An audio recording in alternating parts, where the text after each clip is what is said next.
In today's video, I'm going to teach you how to remove cursor in Framer Preview. If your prototype shows a decorative or custom cursor floating around in Preview, it's usually just a layer in your project, not your system mouse. Hiding that layer will clean up your presentation and make interactions easier to follow. Start by opening Framer and loading the project you want to preview. Once you're in the editor, remember that whatever is visible in your canvas and layers will also appear in Preview, so we'll focus on finding and toggling that specific cursor element.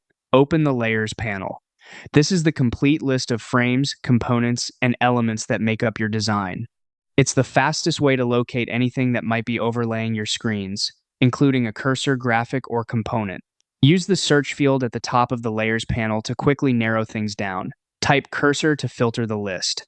Many templates label it exactly that, but if you don't immediately see it, keep an eye out for similarly named items like a component or frame that looks like a pointer icon. You might also notice it nested inside a higher level component, so expand groups as needed to confirm you've got the right layer.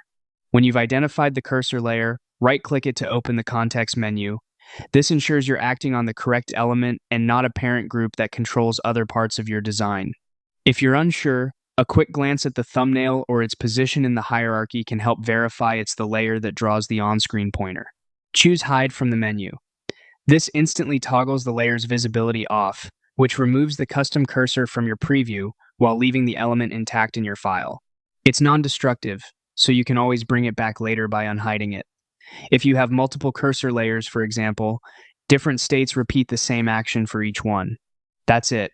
With the cursor layer hidden, your Framer preview will display cleanly, letting your interactions shine without the extra overlay.